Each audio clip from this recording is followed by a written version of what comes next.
So, who else could make NHL jerseys after Adidas is done? With the NHL's next jersey supplier still up in the air, I put together a video guessing at who might be in the running. We talked about Nike, CCM, New Era, Under Armour, Bauer, and so many more. It was a long list, and it was comprehensive, or so I thought. In comments here on YouTube and on Twitter, viewers reminded me of some other companies that either got shortchanged or overlooked entirely. So let's do this one more time, right now, as Aesthetics presents Adidas Aftermath, Part 2. Who else could make NHL jerseys?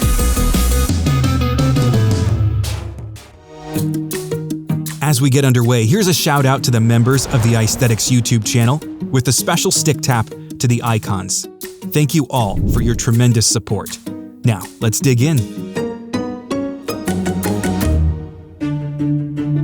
I have to start with a bit of advice. If you have not yet seen the first Adidas Aftermath video, you really should watch that before watching this. That one's got a lot of great info on the history of NHL jersey suppliers. It's got details on what Adidas has in store for their final year, and it's got all the big-name frontrunners who could take over in 2024. So go check it out. There's a link in the description if you need it. Then come on back to this one when you're done. There's even a direct link in the end credits. Okay? Okay. If you're still here now, I'm assuming you've watched part 1, so enjoy the sequel.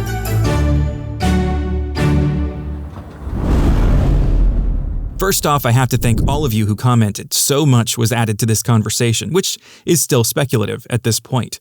In this video, I wanted to clear up a couple of oversights and add to my already long list of possible Adidas replacements to keep an eye on. And then in the second half, I'll talk about what team-specific changes I'd like to see when the new outfitter comes on board. Unintentionally, I sort of acted like Reebok doesn't exist anymore. After addressing their historical significance in NHL jerseys, I never even mentioned them again. But of course, they are very much still around, however, no longer a division of Adidas. In 2021, Reebok was sold off to an investment company, a lot like CCM, in 2017. Being their own entity once again means Reebok could conceivably get back into the NHL business, but given the brand's shift away from pro sports, I would be very surprised if they made a bid. I left out some important details about Under Armour in the last video. I said they weren't a big name in hockey. I should have specified pro hockey. A few of you pointed out the number of college teams they currently outfit, including Notre Dame and Wisconsin, so a lack of experience in hockey jerseys would not keep them out of the running. What might keep them out is money. It's been reported that they're in a bit of financial trouble these days. For example, in 2016, Under Armour signed one of the richest college deals ever, committing $280 million to UCLA. By 2020, they were losing money and wanted out of the deal. UCLA sued, Under Armour countersued, and it all ended in a settlement just last year. There's more to the story, but the point is, Under Armour may not have the big dollars to throw at the NHL like some other companies. Let's talk Sherwood. This Quebec-based manufacturer is the official supplier of NHL game pucks since they acquired in Glasgow in 2008. As a major NHL partner, this was a big one to overlook. Sherwood is best known for making sticks, gloves, and even equipment bags. They do have a line of budget practice jerseys, but they're not a major supplier in this area. That said, they do already have a seat at the NHL table, so you never know. Plus, since 2018, Sherwood has been owned by Canadian Tire, a massive corporation in their own right. For my American viewers, it's less Goodyear and more Walmart/Home Depot/everything. And they already own the naming rights to the Ottawa Senators' home arena. All this is to say, if they wanted to make NHL jerseys, I'm sure they could afford it. SP Apparel is another Quebec-based outfitter, though much smaller. They supply jerseys to a lot of amateur youth and rec league teams. They even claim among their clients all 32 NHL clubs, every Olympic hockey team, as well as Nike, Adidas, Bauer, and CCM. Their jersey factory provides services to just about everyone. They do sell custom Adi Zero jerseys, and this image from their online catalog is attention-grabbing, especially since in the last video, I mentioned the Flyers are rumored to be looking at some new home and away sweaters for next season. But don't get any ideas, it's not going to be this. This is just an example to show off their customization options. Anyway, I can't see SP being in the mix for the NHL deal, but more likely than not, they'll still end up manufacturing NHL jerseys for whoever does get it. Okay, I understand if you weren't expecting to see Lululemon on this list. It didn't cross my mind either at first. But is it really that crazy? Bear with me a sec. Credit to commenter Zach Darrow, who first brought up the idea. This is a Vancouver-based retailer and sportswear manufacturer. They partnered up with Bauer to get into hockey. They signed on John Tavares as a brand ambassador, and they're the official Olympic outfitter of Team Canada. Lululemon does a whole lot more than yoga mats, and if they wanted to get into hockey, I don't think anyone should be too surprised. On the other hand, I don't really want to think about what would happen to the price of hockey jerseys. Here's a big American name that I missed. Champion has specialized in sportswear for over a century and made NBA and NFL game jerseys throughout the 1990s. Last year, they became the exclusive provider of on-field apparel for the Premier Lacrosse League, so they seem to be making inroads on rebuilding their pro sports portfolio. They also make licensed NHL apparel these days, meaning they do have a place in hockey already, and if they really wanted to make some noise, the NHL contract could do the trick. In part 1, I brought up the suppliers of the North American minor leagues and major juniors as well as the European leagues, but what about the other big league on the other side of the world? Let's talk about Lutch, official jersey provider of the KHL. Now, I'm not terribly familiar with that league myself, so I appreciate all the commenters who brought this one to my attention. Lutch has a small US presence, which includes an online store that sells KHL team jerseys and even a few Soviet hockey throwbacks, which seems a bit odd. They also make custom uniforms across a range of sports beyond hockey, like soccer, basketball, and football. All that said, the NHL seems to have enough Russian-related jersey problems these days, so I can't imagine such a partnership even being on the table. All right, last batch here. A couple of readers brought up these smaller companies that mostly handle rec league sweaters, minor league theme night jerseys, and uniform customizations. Projoy, based in Ontario, has a cool collection of Pink in the Rink and St. Patrick's Day designs, and they can even set you up with shirts for your bowling league. Catstitch, also in Ontario, has only this for an online presence as far as I can tell, so I can't say much more about them.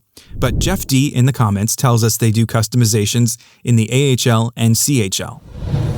Jog Athletics out of Delaware does a range of custom team jerseys, including reversible ones, which I found interesting. Buy one jersey, use it at home and on the road. Pretty convenient. And lastly, Gemini Athletic Wear in Minneapolis makes custom jerseys for youth teams, high school, college, and so on. And they have a lot of great video content online, so I'm kind of dragging this out a little just to show you more of it here. Gotta love seeing those jersey-making machines in action. Anyway, none of these companies will be replacing Adidas in the NHL. And with this topic now thoroughly covered, I think we can forge ahead into 24-25.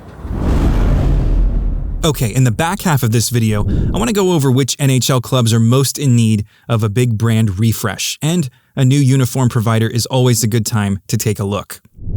With the switch to Reebok in 2007, we saw 7 teams change their primary logo, and a bunch more redesign the look of their jerseys. For the jump to Adidas in 2017, there weren't as many sweeping changes, but we did see significant shifts for a handful of teams. As we look ahead into 2024, I started to wonder which teams could be most in need of a redesign. I chose these 7, and if you stick with me a minute, I'll explain why.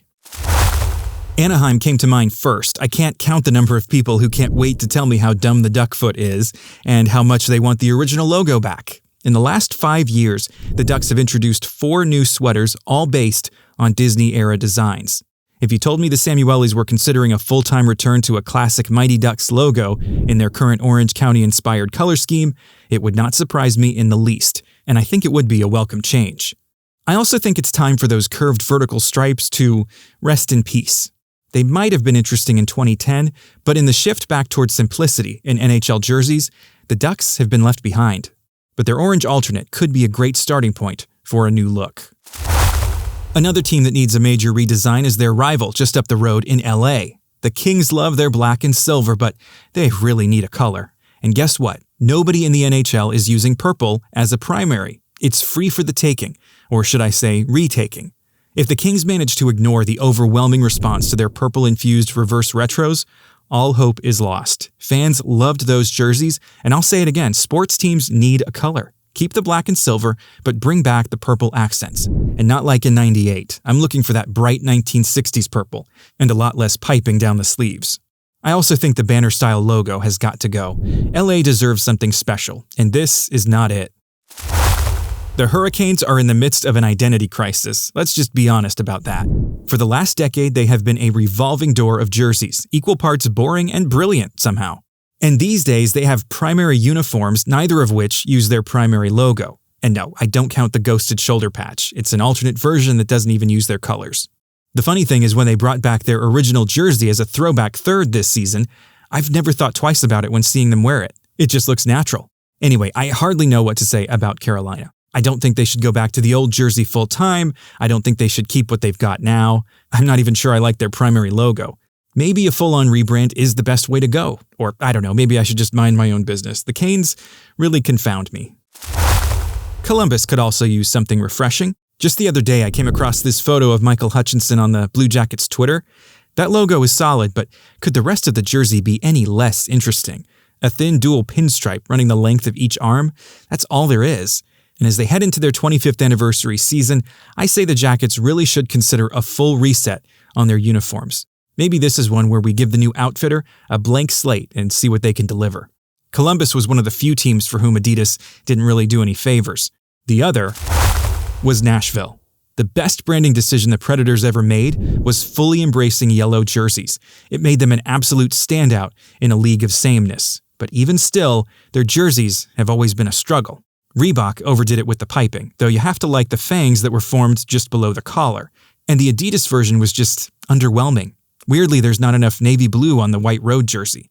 On the other hand, the two yellow reverse retros were phenomenal. I'm not suggesting either as the basis for a new primary uniform, but I do think new primaries are needed here. A change in ownership sometimes leads to a change in brand, and with the Senators poised for a sale this summer, it's a perfect time to start thinking about a new look in Ottawa. The Reebok Edge era was not good to them, I think most of us can agree, apart from an exceptional pair of heritage jerseys. But the rumors of a rebrand had been persistent for several years, but nothing ever came of it, and then in 2020, they just reverted to their old look. So as new owners come in and look to put their stamp on the Sens, I really hope it includes moving the team identity forward. Lastly, we have the Lightning. I don't make any excuses, I'm a homer through and through. I love just about everything this team does because it's my team. But every time I watch them play their divisional rival from Toronto, I have to take a moment. The blue and white belongs to the Leafs. There's simply no way around that. I still think blue should be Tampa Bay's primary color, but black and silver absolutely need to be included. They never should have gone away in the first place. Now, some would argue that given the unprecedented success the Lightning have enjoyed while wearing this look, compared to their days in black and silver, you'd be crazy to change it all up. But a sweater isn't why this team has been successful. It started with a new owner who hired and trusted the right people to run his franchise, and that is all still in place. What we need now, or in 24-25, is not a sweeping redesign, but a refreshed look for the next chapter of Lightning jerseys. And that's why I'd pick those 7 teams for some updates with the NHL's next jersey supplier. But there is one more I left off my list. The Washington Capitals just need a more iconic symbol on their chest, period. The word mark was never a great move, and honestly, the Weagle is already a perfect logo. But I can understand wanting to hold off until Alex Ovechkin is ready to retire, which could still be some years away. But after that, I hope the Caps strongly consider updating their look as they enter a new era. There are a couple more minor changes I'd make in 2024. First, the Jets should lean fully into those heritage jerseys at this point. They look fantastic, and fans clearly rally around that retro look. I'm normally not in favor of a team going backwards with their brand, but in this case, I'm fine with it. Strictly speaking, this is not a true throwback anyway. The old Jets that wore those uniforms moved to Phoenix in '96. It's more a tribute to Winnipeg's hockey history, just like the team name itself. And finally, the Devils. I'm not advocating for a full redesign at all, just a simple request. Put the waist stripes back. That's all. So, what other uniform changes would you make going into the 24-25 season with a new NHL outfitter? Do you agree with my changes, or do you think I'm nuts? Anyway, that is all for now. Be sure to subscribe if you haven't yet, and if you enjoy my work, consider supporting it with a super thanks if you don't mind. With that, thank you for watching, and see you next time.